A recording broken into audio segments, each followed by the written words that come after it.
I'm resuming the recording. Yeah, no. Yeah, Gangadhar also joined. All right. Yeah. Namaste everyone. Today is Natural Equilibrium Group 42nd webinar. And the topic we are going to discuss today is elaborated discussion on Bhagavad Gita 15th chapter, series 3. We already covered 2 sessions on the same topic. And we are going through the verses and what is the deep meaning of that and what is the presenter experiences in that. And then we are taking the question and answers. So today is the series 3. Yeah, Vikramji, over to you. All right. Thank you, Sudhir, for inviting me once again. We have with us Gangadhar Garu, whose son is going to recite a few verses. So I'm going to ask him to recite starting from verse number 7, which is Mamai Vamsho Jiva Loke. If he can sing until Yadadityagatam Tejo. Don't sing Yadadityagatam Tejo. Before that you stop. So if you can do the next 4 or 5 verses will be great. Can you do that, please? Sure. Wonderful. Go ahead. Rajo ragatmakam vidhi trishna sanga samudbhavam. Hold on. Pause, please. We are in chapter 15. We are in chapter 15, verse 7. All right. Yeah. Mamai Vamsho Jiva Loke. Mamai vamsho जीवलोके जीवभूतः सनातनः मनःषष्ठानि इन्द्रियाणि प्रकृतिस्थानि कर्षति शरीरं यदवाप्नोति यच्चाप्युत्क्रामतीश्वरः गृहीत्वैतानि संयाति वायुर्गन्धानि वाशयात् श्रोत्रं चक्षुस्पर्शनं च रसनं घ्राणमेव च अधिष्ठाय मनश्चायं विषयानुपसेवते उत्क्रामन्तं स्थितं वापि भुञ्जानं वा गुणान्वितं विमूढनानुपश्यन्ति पश्यन्ति ज्ञानचक्षुषः यतन्तो योगिनश्चैनं पश्यन्त्यात्मन्यवस्थितं यतन्तो प्रकृतात्मानः नैनं पश्यन्त्यचेतसः यदादित्यगतं तेजः जगद्भासयतेऽखिलं यच्चन्द्रमसि यच्चाग्नौ तत्तेजो विद्धि मामकम्. That's fine. I think we can stop here. Let me speak about the verses we have spoken so far, and then you can start with this verse again once I finish talking. Would that be okay? Yes, sir. So what I will do now is I will share my screen, and let's look at this Mamai Vamsho Jiva Loke. We actually started speaking about this last time, and there was one request that we were going a bit too slow, but then several people called me thereafter and they said, no, we are going at the right pace and we should just go over these things in as much detail as we can so that we can understand this properly, of course. So therefore my apologies to people who already understand this and know this subject quite well. So they may bear with me, but for those who would like to understand this topic in a bit more detail, who are not familiar with it, for them, I think it will be good if we go a bit slowly. So we had talked about Mamai Vamsho Jiva Loke Jiva Bhuta Sanatana Manashashtani Indriyani Prakritisthani Karshati. This is what we had studied last time, right? So how did we get here? Initially, we talked about the first 5 verses or 6 verses were regarding what is the nature of the world and what is the sadhana to be able to understand what the nature of the world is. So we understood that the world was described as Urdhva Moolam Madhashakham, which means that it is like an inverted tree. The example given was only for the purpose of telling us that the world appears to be not what it is. All right. So in a sense, this world appears to be real, but it is actually an illusion. What is that illusion? The illusion is how we look at it. Okay. The example we had given was a mirror image. So when we look at the mirror image, is the mirror image real? The mirror image is dependent upon us being there and the mirror being there. All right. So when the mirror is there, we are there, then the image in the mirror will appear. Once we are not there, the mirror image will also disappear, is it not? So this experience we get every night when we go to sleep, when we are in deep sleep. In the deep sleep experience, we have no awareness of the world. We have no awareness of our own body. We have no awareness of who we are. All right. So all of these things disappear. So whatever we understand, whatever we know during our waking experience, that entire experience disappears when we are in deep sleep, right? So we learned that the world is essentially an illusion. Then to understand it in this manner, we learned 5 different sadhanas: nirmana moha, jita sanga dosha, adhyatma nitya, vinivritta kamaha, bandvair vimuktaha, sukha dukkha saunyahi. So these things if we do, then we understand the nature of the world as it is, as an illusion. So therefore what do? We of course stay in the world. We do what is required in the world. We do all of our duties. We enjoy the world, but we don't get attached to it. All right. So once we have understood this, and even then, see, during one of the webinars, we talked about the avatars, right? So initially we are extremely attached to our body and we think we are the body, right? So this is our material existence. During that existence, we are trying to fulfill all of our bodily desires, pleasures, and all those things. But after some time, we realize that this is not it, because all these physical pleasures will last only for a very short time. Thereafter, we start wondering, how is all this thing coming together, and who is the one who is enjoying this world? And then we start thinking, or we start assuming that we are a jiva. All right, we are a jiva means we are an individual soul. So once we come up to that consciousness, then the Lord is telling us this: Mamai vangsho jiva loke jiva bhuta sanatana manashashtani indriyani prakritisthani karshati. An eternal portion of myself, having become a living soul in the world of life, abiding in Prakriti, draws to itself the 5 senses with the mind for the 6th. This is the literal translation of this verse. All right. So this is taken as, I will tell you how people take it as. People take it as there is one soul per body. Okay. But that is not true. See, how can you divide the infinite? I told you last time also, the eternal principle is infinite. How can you divide the infinite? So imagine sky as the infinite, right? Or the space as infinite. Now in that space, we talk about east, west, north, south, and then northeast, southeast, southwest, and northwest, right? See these 8 directions all around us, and then up and down. So 10 directions total. Are these 10 directions real? Can you really divide the space into 10 directions? Space is infinite. Each direction is also infinite. Is it not? So if you divide the infinite into different parts, each part itself is infinite. Therefore, each one of us, if we consider ourselves to be an individual soul, that individual soul will also need to be infinite. Is it not?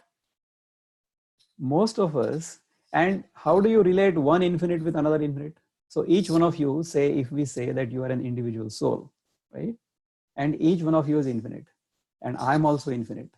So is there any difference between infinite and infinite? Infinite cannot be divided. All right, so that is the real understanding. Yes, the infinite will appear to be finite because I have assumed it to be finite. Okay, so that is my assumption, that I'm this body or I'm this soul. But that is not the truth. So then what's the next verse the Lord says? He says, Mamai vangsho jiva loke jiva bhuta sanatana manashashtani indriyani prakriti sthani karshati. Then shariram yadavapnoti yachapyutkramati ishvaraha gruhitvaitani sanyati vayurgandhani vashayat. All right, so when the Lord obtains a body, and when he leaves it, he takes these and goes with them as the wind takes the scents from their seeds. So see, the body is going to remain here. Okay, when we leave this body, when the time comes, then the body remains here, right? And this body will get, depending upon our faith, it will either get burned or buried or whatever, right? But the software that comes with the body, which is the sense organs and the mind, indriyas, they call it. Sense organs, as we understand them, they are connected with the body, right? But the subtle sense organs are connected with the subtle body, right? So that subtle body and the mind, that leaves, right? We say that somebody has died means his prana has gone, all right? So when he leaves it, that software basically goes with it. So it's like our software in our device, we save it in the cloud, and then when we take another device, we download it from the same cloud, right? So all of our previous data, contacts, passwords, everything can be downloaded onto the next device. So that is exactly what, you know, happens when we leave this body and take another body, all right? Shrotram chakshusparshanam cha rasanam ghranam cha adhishtaya manaschayam vishayanupasevate. So presiding over the ear, the eye, the touch, the taste, and the smell, so also the mind, he enjoys the sense objects. So this so-called soul, okay, gets infatuated with, attached to, and craves for all the vishayas. Vishayas means sense objects. So sense objects here means vishaya. So this soul gets attached to, attracted towards these vishayas or the sense objects, and then starts enjoying them because he thinks that these objects are real, because he gets pleasure by enjoying them. All right. So this is our experience, is it not? So then what happens? Utkramantam sthitam vapi bhunjanam va gunanvitam vimudhananu pashyanti jnana chakshushaha, right?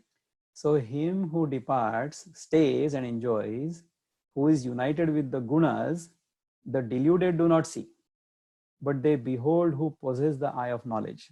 All right. So we have told the story, or the Lord has told the story of the jiva or the soul. All right. Utkramantam means he who departs. Sthitam means stays. Vapi bhunjanam means enjoys. Okay.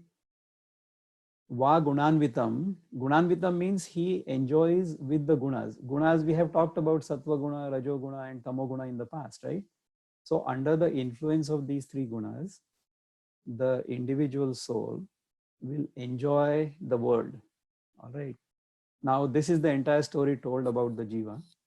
But then the Lord says, Vimudha nanu pashyanti. So the person who is Vimudha means somebody who is deluded. Deluded means what? I have assumed something to be true which is not true. That is called delusion. All right. So what is our fundamental delusion? Our fundamental delusion, which was Arjuna's delusion. It is my delusion. It is everybody else's delusion. Our delusion is I am this body. You know, when we think of something as myself, which is not myself, then this moha or this misunderstanding is called maya. All right. So I consider myself to be the body. Then what do I do under the influence of maya, or what will the maya do? Maya will set up her own statues. Okay. And then she will herself garland those statues, okay, and have a big celebration. That is the ultimate or the extreme case of body identification, that I'm this body. So all of us are in this delusion that I'm this body. This is called Maya. And then this body is not really mine, right? See, this body was created from the elements. This body was created from all the food we ate. You know, little by little, molecule by molecule. Initially, our body was only this much. Then it grew to so much, whatever it is right now. How did this happen? It happened because we ate all the food and this food got converted into this body. That is why this body is called the Annamaya Kosha. All right. This entire material with which we have constructed this body has always been on this planet. All we have done is picked up piece by piece and then put that together, isn't it? So this is not really mine. You see, I'm wearing this t-shirt. This t-shirt, I bought it from the store, right? Now I can say that this t-shirt, I'm using it right now. This t-shirt is mine, but the t-shirt is not me. So therefore, as I said, even this body I have picked up from the earth. So I'm using this for the time being. The planet has given it to me for using. It belongs to the planet. I'm going to leave it when I leave this body, isn't it? So what is not me, if I start considering that as me, it's called Maya. And what is not mine, when I start considering that to be mine, then that is called Mamata. All right. So as long as this Maya and Mamata are in our life, which means in our head, there is no freedom. So what is not mine, I should not crave it. As the Ishavasya Upanishad says, Ishavasyamidam sarvam yatkincha jagatyam jagat yena tyaktena bhunjitha magruda kasya svidhanam. So everything here in this universe is Ishavasya, means it is pervaded by the divine. Yatkincha jagatyam jagat, even the tiniest thing in this world or in this universe is basically a manifestation of the same divine principle. All right, so what is mine? Nothing is mine. So tena taktena bhunjitha magruda kasya svidhanam. So I cannot really covet what is not mine. That is what it says. Even if we remember this one shlok from the Upanishads, that itself is sufficient for us to completely lose all craving and all attachment to the material world. All right. So the people who do not understand this in this manner are called Vimudha. Vimudha nanu pashyanti, they don't understand it or they don't see it in this manner. But the ones whose eye of wisdom, jnana chakshusha means eye of wisdom or eye of knowledge is opened up, the third eye. If that is opened up, then they will see it the way it is. All right. So that is the nature of the world and the jiva. All right. Yatanto yoginaschainam pashyantyatmanyavasthitam yatanto pyakrutatmano nainam pashyantya chetasaha. So the seekers who are striving for perfection behold him dwelling in the self, but the unrefined and the unintelligent, even though striving, see him not. Pashyanti atmani eva avasthitam. So the one who is purified in his mind through sadhana, that person will see that as a part of himself. That person will see this entire world as himself. That person will see this jiva as himself. That person will see all the jivas as himself. He will not see all the jivas as separate from each other. Okay. So there is a fundamental oneness in this entire universe, and we can feel that or we can understand that as Atmani eva avasthitam. So it is all within me. This is the kind of understanding Vedanta will give us. Even though we may not have that experience, why not start with the assumption that this is true? See, if we look at the scriptures or if we look at the Gita from a skeptical point of view, we will never understand the Gita. All right. The Gita was told by Krishna to Arjuna. All right. If we assume that this is divine knowledge that has been given to the seeker without any kind of selfish interest. See, I often tell people, who should you listen to or who should we listen to? Who should I listen to? I should listen to somebody who has, number one, experienced whatever he's telling me by himself. So the teacher has to have first-hand experience of whatever the teacher is teaching. Then the second thing is the teacher should have my well-being at his heart. So the teacher should genuinely feel that I should be benefited by that. And thirdly, the teacher should not seek anything in return. So if these three things are satisfied, then I should listen to that teacher with great reverence, and I should assume whatever he is telling is true, even though I may not have experienced it. And then I should try to see what I can do to try to experience it. If we learn the Gita with this kind of reverence, with this kind of Shraddha, then we will understand the Gita. Then we will understand the Gita, Pashyanti Atmani Eva Avasthitam. Right? Then we will understand this whole thing as a part of myself. All right. Now, let's go back to Gangadhar Garu. Let's do from Yadaditya Gatam Tejo until the 15th one. Go ahead. Can you do that, please?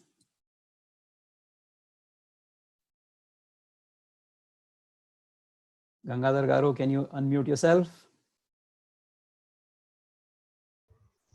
Sudhir, can you unmute Gangadhar Garu so that his son can recite the verses after this?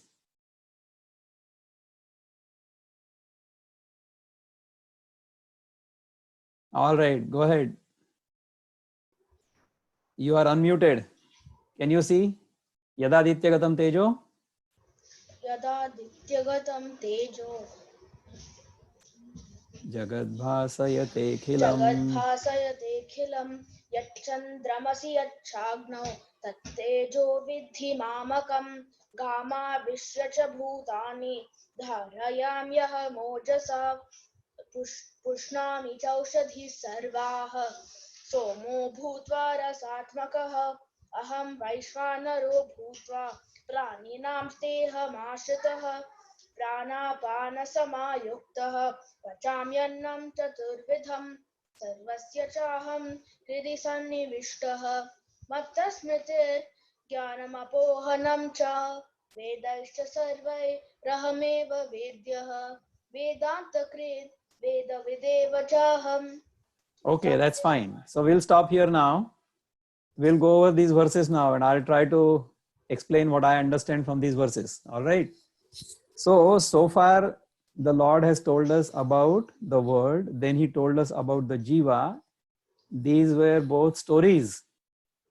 Unless we understand these stories from Atmani Eva Avasthitam within ourselves as an experience, these stories will remain stories. Now, Sudhir, can you mute Gangadhar Garu, please? So, then the Lord tells us about what we understand as Ishvara.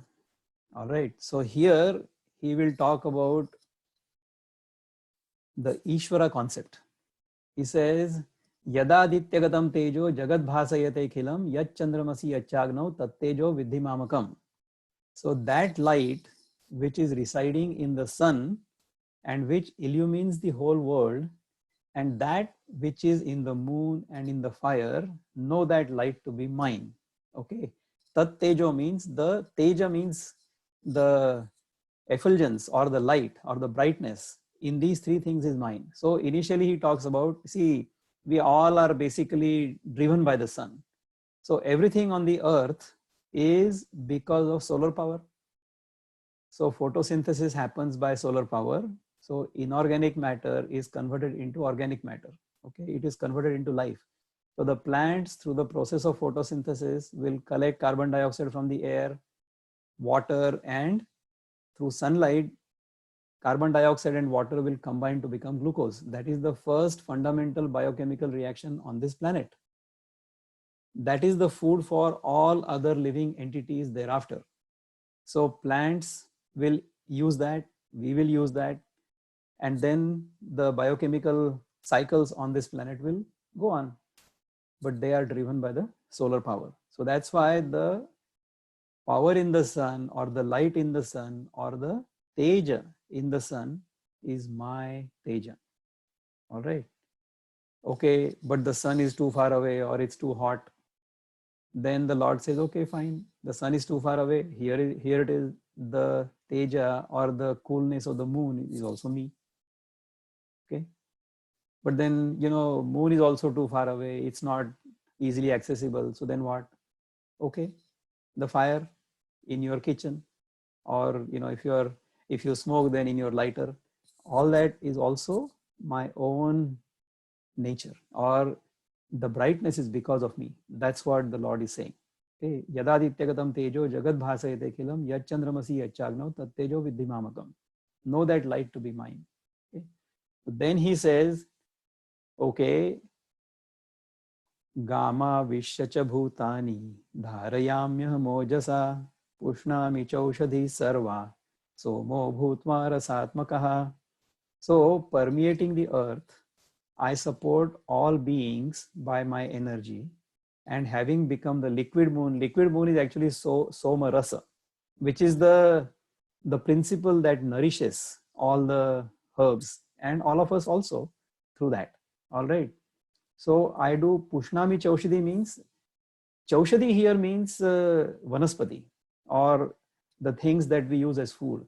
So food is described as Aushadhi or medicine. In fact, I had spoken about this in one of my earlier webinars. If we consider our food as medicine and consume it as medicine, then the food will nourish us and build our body and our mind in such a phenomenal way, we will not be able to imagine how wonderful it feels. See, this experience I've myself had, and that's why I'm sharing this personal experience with you, that this energy of the sun comes to the earth. Gama Vishyacha Bhutani. Gam Avisha. Gam means the earth. Avisha means I come. Bhutani means it, all these jivas, or all these souls, or all these different manifestations of life. So life is basically nourished by the energy of the sun as it comes down to the earth. It creates all the Chaushadhi means all the things we eat, Vanaspati.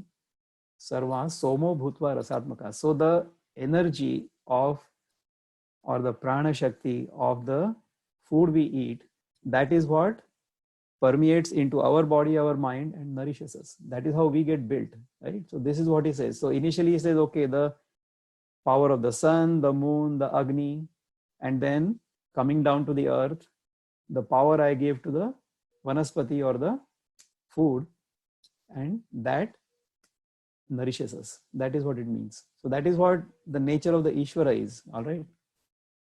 Then he says, okay, Aham Vaishvanaro Bhutva Praninam Deham Ashritaha Pranapana Samayuktaha Pachamyannam Chaturvidam. All right. So I, having become the fire, Vaishvanara, it's actually the digestive fire. All right. Vaishvanara means digestive fire.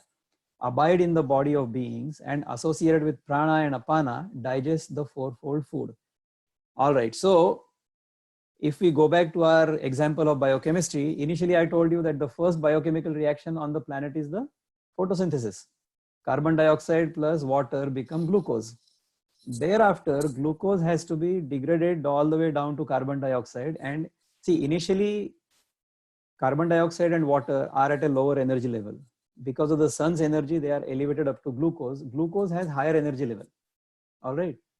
And when glucose is oxidized back into carbon dioxide, that process of oxidation is common to all the aerobic organisms, starting from E. coli, the tiniest of bacteria, all the way to us. That biochemical process of digestion of food is common to all beings. That's what the Lord is saying, that I am the digestive fire that makes digestion of food possible. And this digestion of food will give us the energy to generate, new tissues or new body cells or maintain what we have. So this whole life is basically run because of this biochemical process of digestion. And that process of digestion is common to all living entities. This is called the Vaishvanara. So we know only to eat, and we eat all kinds of food, right? So initially we eat some appetizers, we eat some samosas and kachori and all that. And then we eat some more stuff like rice and pulao and chapatis and paneer and vegetarian, non-vegetarian, whatever. And then the Lord in the stomach is actually digesting it. So once we have finished our meal, then the Lord says, I want to now start digesting it. So he will start digesting it. And as soon as he starts digesting it, we put another kilogram of ice cream on top of that. Then he says, to hell with you. I'm going to make you sick. So that's how we actually douse the digestive fire or the Vaishvanara, or we abuse the Vaishvanara in our own body. See, in Marathi, I've told this before, our prayer is वदनी कवळ घेता नाम घ्या श्री हरीचे सहज हवन होते नाम घेता फुकाचे जीवन करी जीवित्वा अन्न हे पूर्ण ब्रह्म उदर भरण नोहे जाणीजे यज्ञ कर्म. That is what we say in Marathi. What it says is udara bharana nohe means this is not a process of just filling up your stomach. It is yajna karma. Yajna karma means this Vaishvanara or the digestive fire is the yajna within us, and the food we are offering to it is like an offering.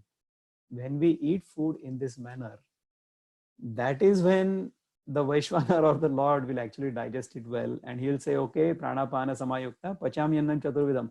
Pachamyannam means I am digesting it. Chaturvidam means 4 types of food. So the 4 types of food are the ones which we chew, the ones which we swallow, the ones which we drink, and the ones which we lick. So these are the 4 different kinds of food according to Ayurveda. Nowadays, if you say, there are proteins, there are carbohydrates, there are fats, and there are minerals. So these are the 4 types of food. We don't digest those. We only eat those. The digestion happens by natural law. That is the Vaishvanara. Okay. Then after that, he says, okay, I've told you I'm in the sun, I'm in the moon, I'm in the fire, I've come down into the vanaspati, into your food, into your stomach. I'm not stopping there. Sarvasya chaham rudhi sannivishto matta smrutir jnanam apohanancha vedaischa sarvai rahameva vedyo vedanta krut veda videva chaham. So he says that sarvasya chaham rudhi sannivishto means I am seated in the hearts of all. Sarvasya chaham means I am everywhere. Rudhi sannivishto means within each entity's heart, I am the heart of everything. So the Lord is not only in my stomach, in my belly, but also in my heart. And not just in my heart, but in everybody's heart. So in the Bible, it says the kingdom of heaven is within you. That's what it means, right? Ishavasimidam sarvam, that is what this means. So the entire Vedic wisdom is condensed in the Upanishads. The entire Upanishadic wisdom is condensed in the Gita. The entire wisdom of Gita is condensed in the 15th chapter. And the entire understanding of the 15th chapter is condensed in the 15th verse. So even if we focus on this one verse and meditate upon this and try to understand this fully within ourselves, that also is sufficient.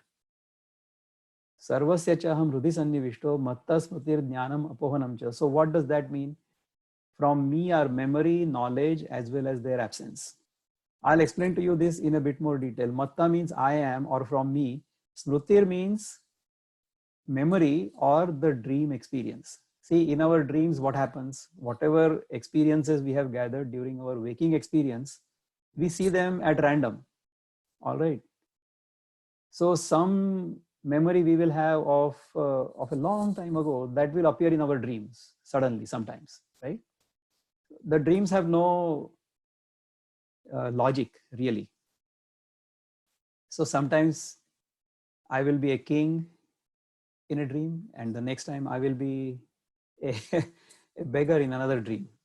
So, there is a story about a husband and wife, and this wife tells the husband after waking up, dear, I had a wonderful dream, and in that dream, I saw that we both had gone to a jewelry store and we were looking at all kinds of jewelry, and you were going to buy me this wonderful necklace, which is so expensive. But then my dream got, broken, and then I woke up. So, but then when are you going to get me that necklace? So the husband says, how about in the next dream? So this dream is memory. And then jnanam means the waking experience. As we are talking to each other in our waking experience, this is knowledge. All right. See, this memory is based on our manas, and jnana is based on our buddhi, or it is buddhi pradhan, or it is based on discrimination. So during our waking experience, we don't act the way we would have acted in a dream, right? We will act in a proper manner with wisdom. So this is the waking experience. The third experience is absence of both of these, which is the deep sleep experience. In the deep sleep experience, we remember nothing. See, this deep sleep experience is ahamkar pradhan. Ahamkar pradhan means we still have our sense of identity, but not as our body or anything. Here the ahamkar is like a principle which holds this entire body together. So during our sleep also, the breath is going on, digestion is going on, hair is growing, nails are growing, all these things are happening. So this happens in deep sleep, but in deep sleep, we don't know who we are. We don't know whether we are a man, woman, young, old, rich, poor, nothing. Okay.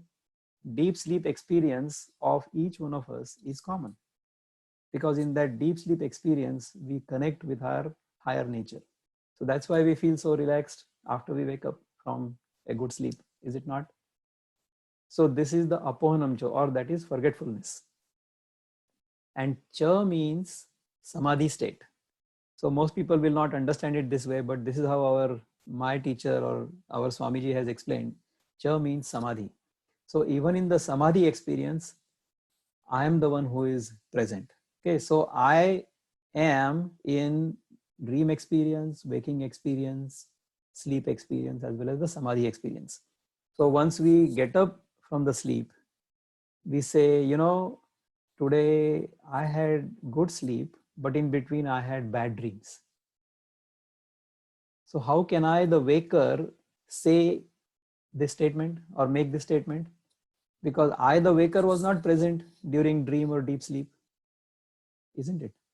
So the dream experience is separate from the waking experience and the deep sleep experience. In spite of that, once we wake up, we say, okay, I had a good sleep, but I had some bad dreams. So there is something which is more fundamental than the waker or the dreamer or the sleeper. That is me. Okay. That's what the Vedas are asking me to recognize and realize. I am verily that which has to be known in all the Vedas. So all the Vedas declare that the ultimate objective of human life or human existence is to recognize who we are. Vedaischa sarvair ahameva vedyo. Recognize who you are. That's what the Lord is telling us. Vedanta krud veda videva chaham. Vedanta krud means the author of the Vedanta or maker of Vedanta, creator of Vedanta. Vedanta means the Upanishads. So I am the creator of Vedantas. And Vedavid evacha aham. Vedavid means the knower of Vedas. So I am also the knower of the Vedas. I am also the creator of the Vedas, and I am also the knower of the Vedas. This is not being said about the Lord. This is our own story. All right. So once we understand ourselves as the ultimate reality, ultimate absolute truth, okay, that's when we get into this experience. In fact, this experience cannot be described. Okay, these words, these verses are only giving us an indication or a direction in which we need to go. All right. So if we recite these verses, if we meditate on these verses, if we try to understand these verses, if we try to experience these verses, this is the ultimate aim of human life. So this is where Gita actually finds its fulfillment, or we find our fulfillment through the Gita. So this is where I'm going to pause now, and I'm going to take questions. We'll take the next verses in the next class, depending upon how much time we've got. So what is the time now? It's 10:12 in my watch. I started at 9:30. So we've got almost 40 minutes into the lecture. So this is a good time to stop. We'll take some questions. So I'm going to stop sharing my screen. And let's go ahead with any questions people may have. So Sudhir, before we start the questions from other people, I'm going to answer the question you asked me last time regarding the different types of yogas, right? Yeah. So there are 4 types of main yogas. Yogas are basically tools or methods in which to achieve the same objective. I just told you the ultimate objective is to understand who we are, right? To realize or to recognize who we are. Now, this our essential nature is always present. We just don't recognize it. We don't know who we are, right? We have assumed ourselves to be anything but who we are. So to understand this, As long as we consider ourselves to be the body, then we do Karma Yoga. When we understand ourselves as the Jiva, then we do Upasana, like Bhakti Yoga. And once we realize who we are, then we pursue Jnana Yoga. But in my experience, Bhakti, Karma and Jnana, they are all together. They are not apart from each other. They are not separate from each other. So a person who is doing Karma Yoga, his mind will be purified through that Karma Yoga and through focus. See, I consider even the yoga or Ashtanga Yoga as a part of Karma Yoga because we are still working on ourselves, our body. Ashtanga Yoga is very body oriented, right? So initially we had to do this Yam, Niyam, Asan, Pranayam, all of those things. We've done a whole webinar on this yoga, right?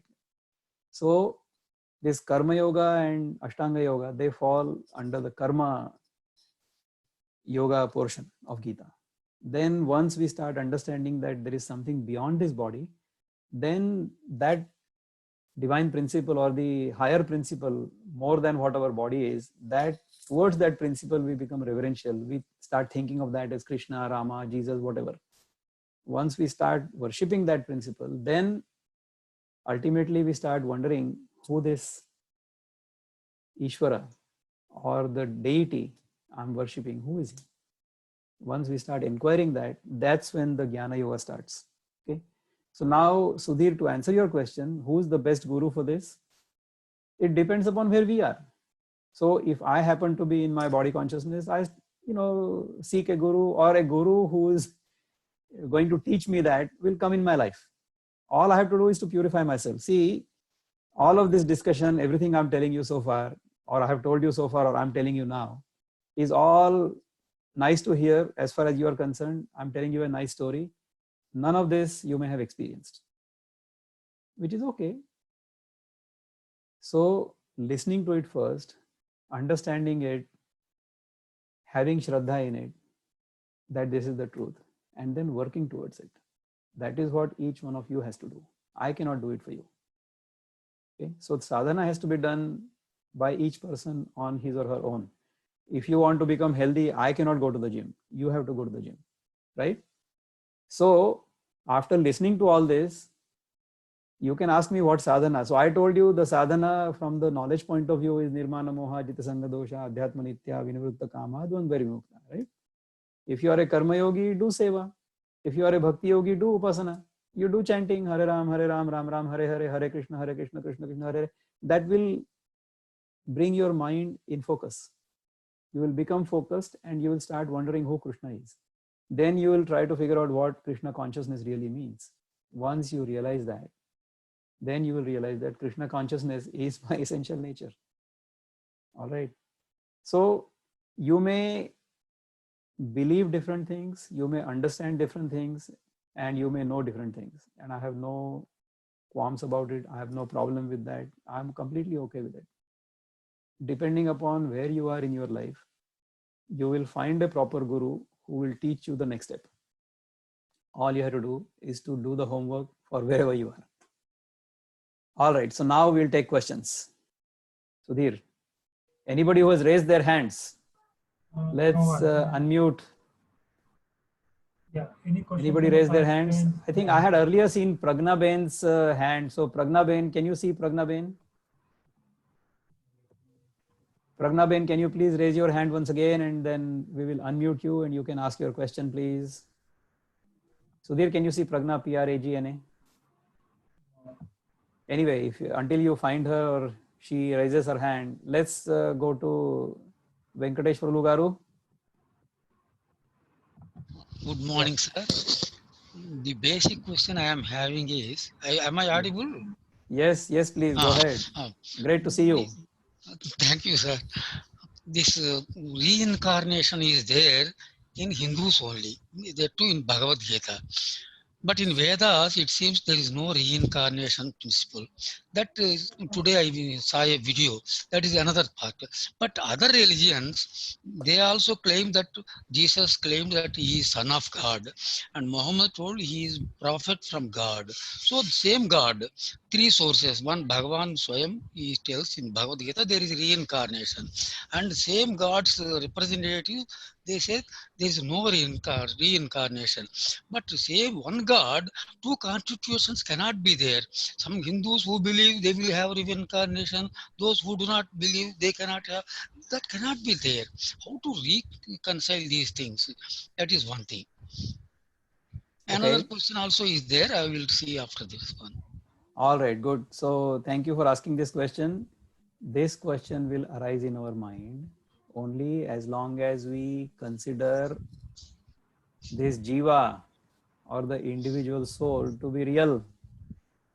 See, when we understand that we are only a manifestation of the same divine principle, then you, me, Jesus Christ and Muhammad and everything else in this universe is the same principle. It's not apart from each other, right? It's the same thing. It only manifests itself in a different manner. And you see, what is this reincarnation business? Reincarnation business is just an appearance of a different form, isn't it? So no material form is going to last forever. I'm not going to last forever. You are not going to last forever. Nobody is going to last forever in this form. This form will change. But does that mean that life will disappear? No, life is eternal. Even the Bible says life is eternal. Okay, so initially when Jesus Christ was in his body consciousness, he said that I am the Son of Man. That is how we all are, isn't it? When we are in the body consciousness or when we are identified with the body, we say that I am the Son of Man.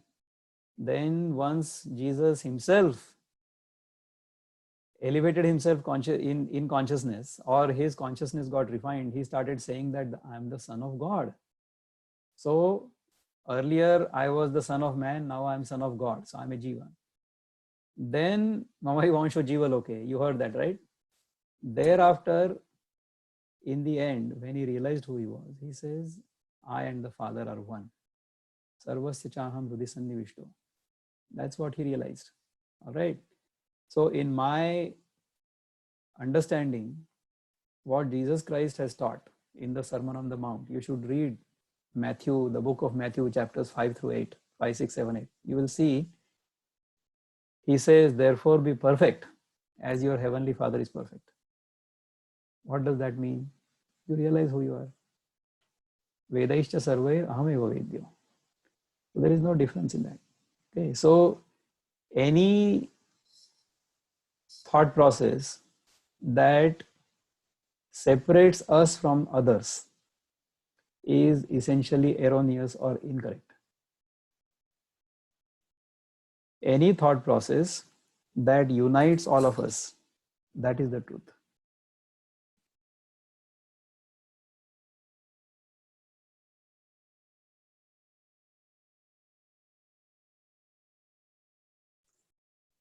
All right, next question. Garo, is One this more. satisfactory to you? Did you understand this, or do you agree with this? There is, it's okay. But another thing, one small question.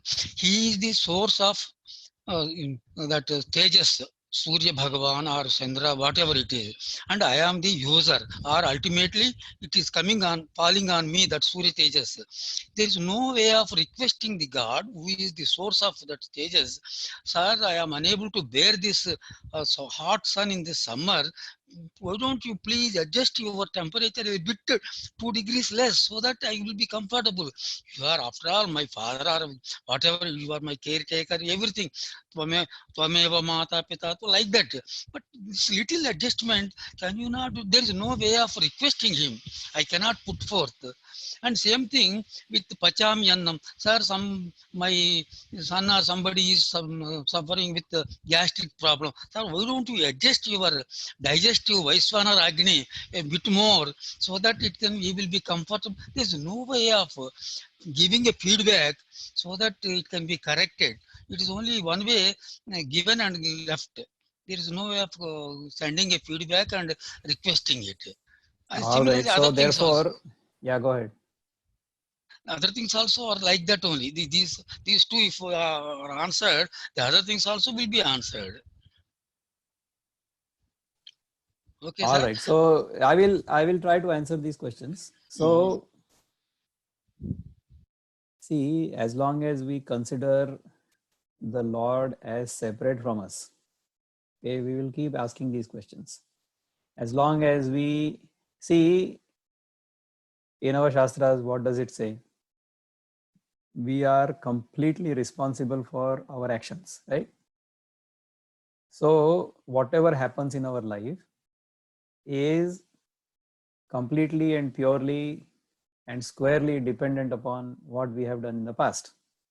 So if we discover or experience any kind of dis-ease or discomfort or imbalance, we have to try to figure out what we might have done to come into that experience. If we understand the laws of nature, if we see, I explained to you how the sun actually helps us. So if the sun is too warm, the sun is warm for us for a certain period of the year. There's nothing we can do about it. Okay, what we should do, we should sit under a tree in a shade or sit under in the house with our cooler on or air conditioner on, whatever makes you feel comfortable, you stay like that. The same Lord has given us the intelligence to adjust the temperature in our house so that we are more comfortable than out in the sun, right? We have unfortunately cut a lot of trees and forests, so the earth has become warmer than before. But in the last couple of months, nature has tried to restore some balance by keeping us in our houses and shutting down factories and things like that. So from nature's point of view, this is a good thing. From the people who are affected, from their point of view, this might be a challenge. But then this is a time to introspect and try to find out why this is happening. So therefore, if we have come into a situation collectively where the sun is a couple of degrees warmer than it was before, so the average temperature of the earth is a couple of degrees warmer than it used to be 100 years ago, isn't it? It is because of our collective greed. As I have said in the past in my webinars, is we have been so busy creating, producing things without any control on ourselves. Whether we need those things or not, we have not even tried to figure out. So if we understand these laws, see, our problem is we are looking at events in a very narrow window or a narrow band or with a narrow viewpoint. That's why we don't understand the totality of it. So in totality, the world is the way it is. What we need to do is to adjust ourselves, not pray to God. Of course, you can pray to God or whatever, but God doesn't help those who don't help themselves. We must have heard in the childhood, we have heard the saying, right? God helps those who help themselves, right? So we have to first help ourselves and then God will also help us. So that is the answer I feel to your question. Anyway, I'm going to take Samir Supnikar now. Samir, I'm going to unmute you. Go ahead, Samir, please. Yeah, can you hear me, doctor? Yes, please, go ahead. Yeah, my question is, how do Divyangjan reconcile themselves with Bhagavad Gita, and should normal people related to them do whatever it takes to guide Divyang people on the teachings of the Bhagavad Gita? Divyangjan meaning differently I abled. understood. Yeah, I Yeah, understood. and another question is, at the end of the 15th chapter, the Lord Krishna talks about weakness of heart. If it is related to like suffering evil or remaining silent, should we therefore defy evil as per our capability? Your answer, doctor. All right, so let me first take the Divyanga thing first. Samir, you can go back on mute now. So why is it that some people will be born with some kind of deformity or Nuna, I would say, something less than the normal? So from the individual's point of view, if we consider this jiva to be real, then the way it is explained is such an experience comes into our life. You know, this, I think this question was discussed in one of the previous webinars also, somebody who was talking to us regarding autism. So of course it is sad that somebody or somebody's child is autistic. But this experience comes to us because of whatever we might have done, not in this life, but in past lives. So as long as we have this awareness or this attachment to individuality, then these experiences will happen, right? Actually, the one who is differently abled or who doesn't have any cognizance the way we have, that person probably doesn't have any awareness that, you know, that person is different from others. He probably thinks that everybody else is different from him, isn't it? And as long as that person's basic needs are met, that person is actually happy. That person doesn't have any mental cravings and things like that. The one who is really differently abled, as I understand it, you know, of course, I cannot say that with experience because I don't have that experience. But that is how I would explain that these things happen because of what we have done in the past. And we have to unfortunately go through that experience, you know, during this life. And not only the person who is going through that experience, but also the people around that person who are going through that experience.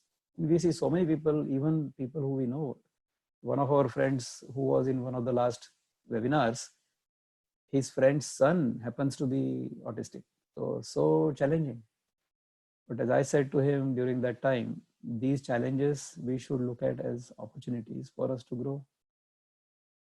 That is the answer to the first question. And the second one is, should we not resist evil? And yes, we are resisting evil even without our knowledge, Samir. See, so for example, if I'm healthy, I'm exposed to bacteria and viruses, and my body keeps fighting them even without my knowledge. So the world as a whole, if you look at the whole world as one organism, then evil is fought. It's not that evil is not fought. In the Mahabharata, Kauravas personified evil and Pandavas fought them. Even now, whenever there is some kind of terrorist attack or whatever, the local police or the local law enforcement authorities will fight that evil. We all do that all the time. So yes, we have to fight evil. We have to fight evil consciously, but recognizing that evil resides in all of us. All right, so that evil we have to fight within ourselves also. Whatever evil we have, what is the first and fundamental evil? I have considered myself to be apart from the other. I have considered to be this body separate from everything else. That is the fundamental error. We have to fix that. Once we fix that, once we become more inclusive rather than exclusive, then we can think about these questions or these problems in a completely different manner, and we'll approach them and we address them in that manner. That's what happens by the study of the Gita. All right, Vivek Patil, I see here. I'm going to unmute Vivek Patil. Vivek, can you unmute yourself? Vivek Patil, I see your hand is raised, but I cannot unmute you. You have to unmute yourself. Okay, great. Go ahead, Vivek.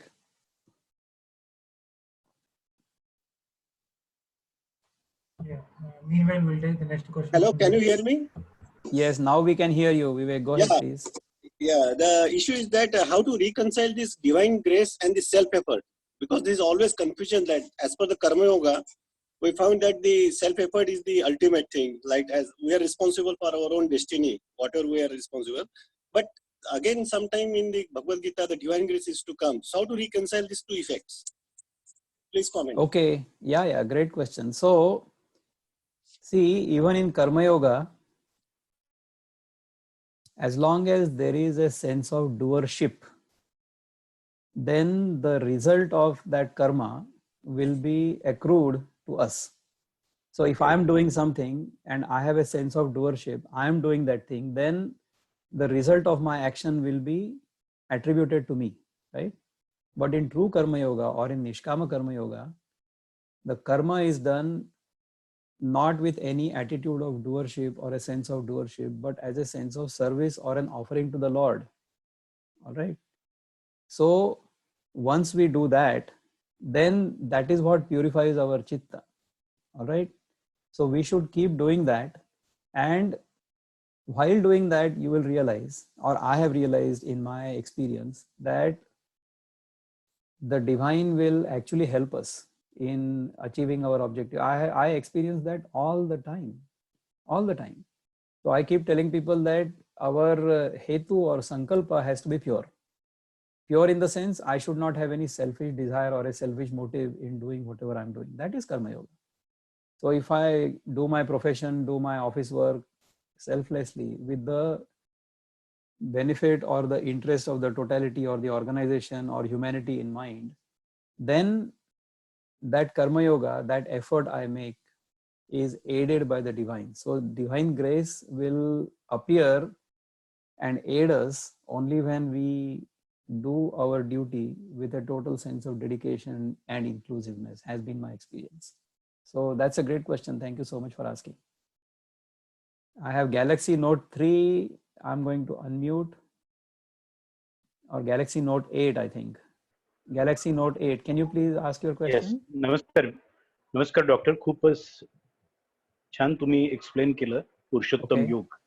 Thank you. या याच्यावर मी आता एक painting करतोय आणि मला त्या पेंटिंगवर म्हणजे तुम्हाला कदाचित माझ्या बॅकग्राऊंडला ते पेंटिंग दिसत असेल. ओके. काय मला दिसत नाही, तुमचा व्हिडिओ बंद आहे आणि तुम्ही जर हिंदी किंवा इंग्रजीत विचारलं तर बाकीच्या लोकांनाही कळेल. Can I please have your name? कारण की ते गॅलेक्सी नोट 8 दिसतंय पण I don't know your name. Vivek Patke. Vivek Patke. PATK. Great. Wonderful. So if you can ask me in English or Hindi, then other people will also understand. Sir मुझे आपका ये जो explain किया वो बहुत अच्छा लगा. कुछ सरल लैंग्वेज में था. मैं सिर्फ कुछ जानना चाहता हूँ, इसमें जो एविल इफेक्ट्स है ये अहंकार और अस्मिता के साथ भी जुड़ा हुआ है या और भी सभी मानने चाहिए, षड्रिपु भी मानने चाहिए?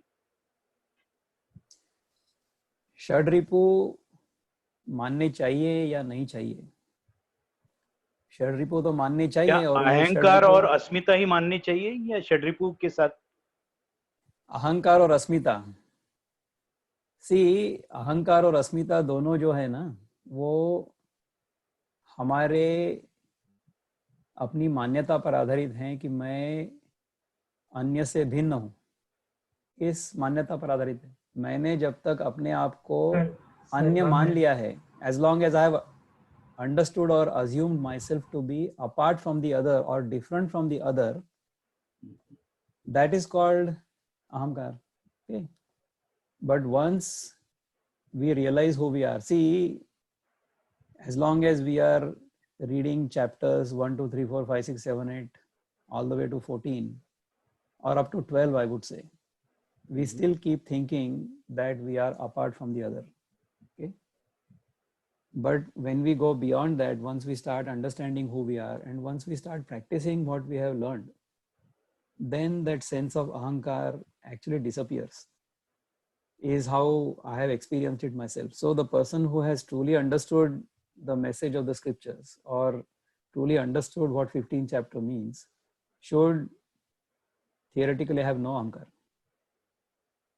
So until I consider myself to be apart from the other, जब तक मैं अपने आप को अन्य लोगों से या अन्य जीवों से भिन्न मानता हूं, तब तक अहंकार और अस्मिता मुझे परेशान करते रहेंगे और तब तक मुझे ये षड्रिपु जो है, काम, क्रोध, लोभ, मोह, मद, मत्सर, ये सब मुझे परेशान करते रहेंगे. तो इनकी परेशानी से छूटने का जो उपाय है, पहले जब तक मैं अपने आप को शरीर मानता हूं, जब तक मैं अपने आप को देह मानता हूं, तब तक मैं कर्मयोग में मुझे रहना ही पड़ेगा. और उसके बाद कर्मयोग करते करते मेरे चित्त की जब शुद्धि हो जाती है, उसके बाद मैं अपने आप को जीव भाव में देखने लगता हूं. फिर भी मेरा जो अन्यत्व है कि मैं भिन्न हूं, मैं अन्य हूं, वो बना रहता है. जब तक ये मेरा जो भिन्न, मुझे जो ऐसा लगता है कि मैं भिन्न हूं या अलग हूं, ये जब तक मेरे मन में है, जब तक मैं इस भावना में हूं, तब तक मुझे मुक्ति नहीं मिलती. देखो, हमें ऐसा लगता है कि मुझे मुक्ति मिलनी चाहिए, मैं हमेशा मुक्त होना चाहूँ. ये जैसे ये जो आपने अहंकार या अस्मिता इसके बारे में कहा, ये भी क्या है कि मैं हमेशा मुक्त रहना चाहता हूँ, मैं I am free, I want to be free, ऐसा है ना. तो that is the ultimate value in human life. I want to be free, right? Nothing compares with that. I want to be free. ये जो है ना, मुझे मुक्ति नहीं चाहिए. वेदांत कहता है कि मुझसे मुक्ति चाहिए. I don't want the freedom for I, but I want the freedom from I. ये जब मुझसे मुक्ति मिल जाती है ना, तब आदमी जीवन मुक्त होता है. ये है 15वें अध्याय का जो सार है वो. सर्वस्य चाहम हृदय सन्निविष्टो. सब जगह पर मैं ही मैं हूं. अगर सब जगह पर मैं ही मैं हूं, अहम ब्रह्मास्मि, तो अलग है ही कौन? मुझे किस चीज की अस्मिता होगी? किसको मैं दिखाऊंगा? What do you want? What do I want to prove? To whom? And who cares?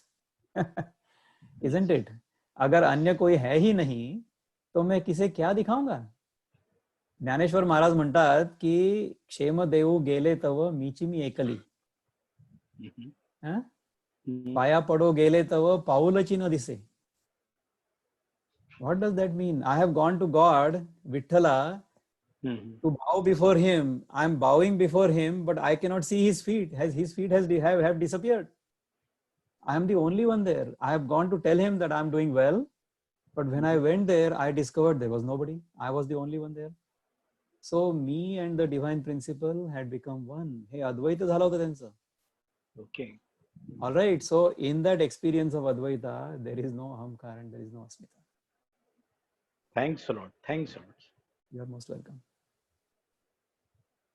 So who is the Arun Ambardar? I'm so glad you are here. आज सुबह ही मैंने आपके बारे में सोचा था कि आप कहाँ चले गए. हमने देखा नहीं आपको बहुत दिनों में. तो अच्छा हुआ आप आए. अभी मैं आपको अनम्यूट कर रहा हूँ. आप पूछिए प्लीज. बड़ा अच्छा लगा आपको देख करके. नमस्कार. नमस्कार. पहले तो जो अभी आपने जिस तरह से जो इससे पहले जो एक्सप्लेन किया बहुत ही अच्छा लगा. वाज लाइक काफी डेप्थ था जो अभी आपने जिस तरह से उसको एक्सप्लेन किया कि वो वहां जब आप गए तो वो कंप्लीटली इमर्स हो गए. तो he was only there. It was basically a state. लेकिन मेरा जो क्वेश्चन है वो अभी थोड़ा एक प्रैक्टिकल कॉन्टेक्स्ट में था. बताइए. जब हम साधना करते करते आहिस्ता आहिस्ता एक स्टेट आ जाता है. एक इक्वेनिमिटी हमें फील होती है. लाइक हर चीज बैलेंस लगने लगती है. और उसके बाद भी बैलेंस करने के बाद भी हम फिर एक अच्छे पाथ पे चलने लगते हैं. हम डूअरशिप आहिस्ता आहिस्ता खत्म होने लगती है. लेकिन उसके बाद अगर फिर वो भक्ति हमारी अपने राष्ट्र को लेके चल पड़ती. इफ माय भक्ति is towards my nation now, if my Karma is towards my nation now, if my knowledge even like ज्ञान भी अगर मैं आप सिर्फ अपने देश को लेके जाए, नॉलेज भी मुझे उसी डायरेक्शन में लेना है, तो ध्यान अपने राष्ट्र पे कैसे करना? All right. So अच्छा प्रश्न है आपने जो पूछा वो. The question, I'll translate that in English for people who don't understand Hindi. The question was, initially I do karma yoga thinking that I will, help others. Then my consciousness becomes I will do something towards my nation. Then even in devotion, my devotion is towards my nation. But then how do I translate knowledge towards nation? So this nationhood or the concept of nation is only an expansion of our limited consciousness. Okay. If we are in limited consciousness, then we will limit ourselves to first the body, then to the family relations, my mother, father, wife, children, all these relations. Then maybe to my community or my city. Then it will be my state, the people who speak my same language. Then to my nation, everybody who lives in a certain country, they are my brethren, right? Is that where we stop? What does Vedanta say? Sarvasya chaham, aham brahmasmi. This entire cosmos, in Marathi it says, hey Vishwachi maze ghar, means this whole universe is my house or is my home. Okay? Or we say Vasudhaiva Kutumbakam. Vasudhaiva Kutumbakam is not even limited to just human beings. It's not even nation. See, it goes beyond the nation to all nations, and not just human beings, but all beings. That's what Jnaneshwar Maharaj says in his Pasayadan, Bhuta Paraspare Pado Maitra Jivanse, which means all the beings all jivas, they may live harmoniously amongst each other. That's what Naneshwar Maharaj says. Okay? So once we study the Gita in detail and in depth, and we experience the oneness of everything, then even the nationhood dissolves. So yes, I'm staying in a certain nation, so I should be committed towards that nation and all that. That is all fine, but not at the expense of any other nation. That is how India's consciousness has always been. Bharat ने किसी पर कभी आक्रमण स्वयं नहीं किया. अगर किसी ने आक्रमण किया तो उसका हमने प्रतिकार किया, लेकिन हमने किसी पर कभी आक्रमण किया नहीं, क्योंकि हमने आक्रमण करना उचित नहीं समझा. आक्रमण क्यों करें? क्योंकि हमने तो वसुधैव कुटुंबकम ऐसा ही सोचा है हमेशा. हमने किसी को हमारा शत्रु माना ही नहीं है. लेकिन अगर किसी और ने हमें अपना शत्रु माना है तो हम उसका प्रतिकार अवश्य करेंगे, और करना ही चाहिए, करना पड़ेगा.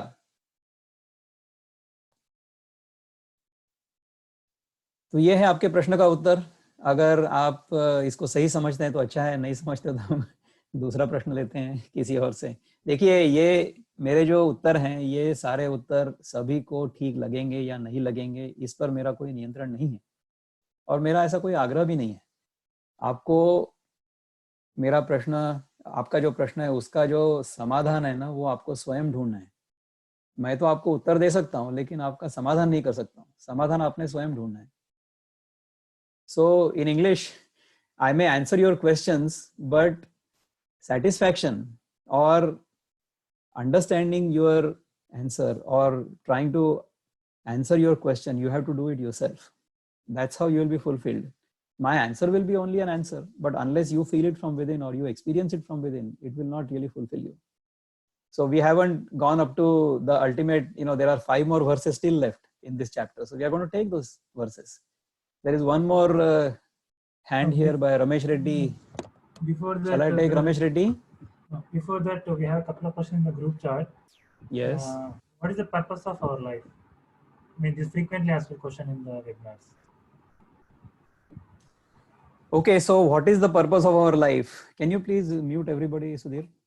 The purpose of our life is whatever we want it to be, right? What if there is no purpose of life?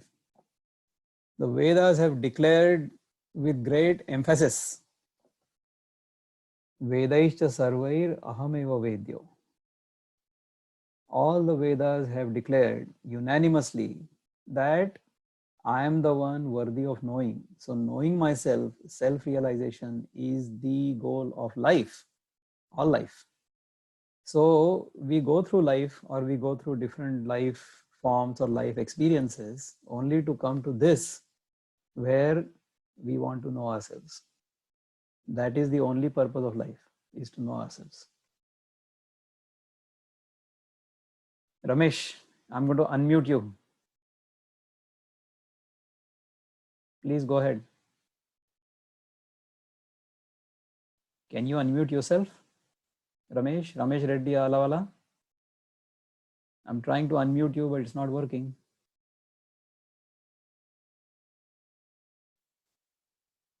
All right. Anybody else? I think somebody else had raised their hand, but I had Sudhir, somehow... Hello. Can you hear me? Yes, Ramesh, please go ahead. Yeah. So this you said that biggest evil for us is to know that we are different. So we should accept the fact that we are all same, one and same.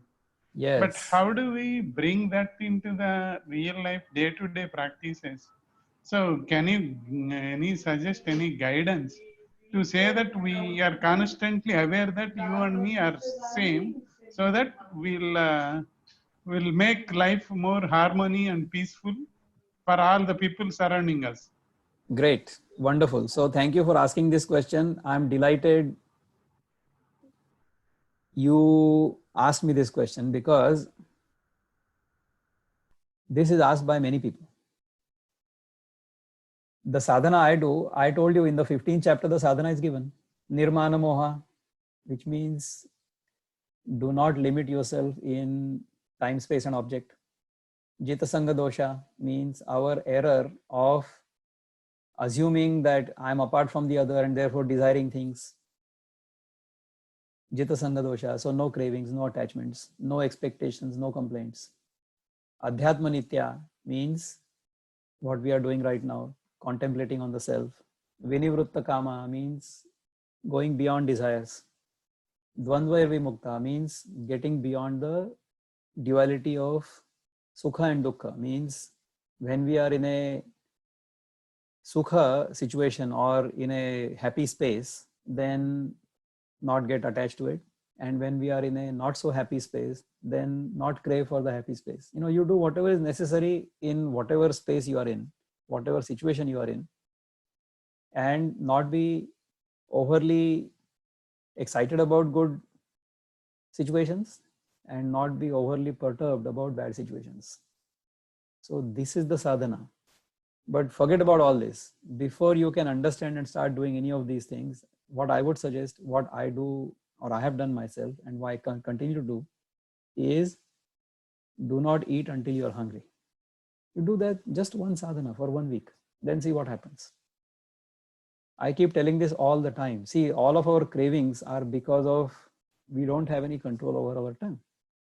And if we consume more than necessary, then this habit of overconsumption gets translated and transferred into other things also. So if we limit what we eat, if we eat only when we are hungry, only to satisfy our hunger, then all of our other cravings go down. That has been my experience. That is also told by many masters, including Jnaneshwar Maharaj. He also says that if you control this one organ of knowledge as well as it's jnana or as well as karma, both are possible through this, right? Jnanendriya and Karmendriya. Jnanendriya means it tastes and Karmendriya means it speaks, right? It's a 2-in-1 indriya, the tongue. So if we can control that, both in eating and both in speaking. So speak only as much as it is necessary, eat only as much as it is necessary. If you do it for a week, you will start realizing many things which you haven't realized so far. If you haven't tried that, I would very strongly encourage you to try that. So that is the simplest method to try to understand all these things. That's what I would suggest. So anybody else, you know, somebody had raised their hands and by mistake, I lowered their hand and then they went down in the list and I have no idea who it was. So if you want to ask your question, can you please raise your hand again? I apologize for having lowered your hand. I wanted to unmute you, but by mistake, the button for lower the hand got pressed and then I lost you. I don't even remember your name right now. So unfortunately, I've lost you. If you can raise your hand once again and I will unmute you once again. Meanwhile, there is one more question. What is Samadhi state? How can we achieve? Okay, so what is Samadhi state and how can we achieve it? All right, so we had a big seminar or webinar on yoga, Ashtanga Yoga. I would suggest you go back and take a look at that webinar.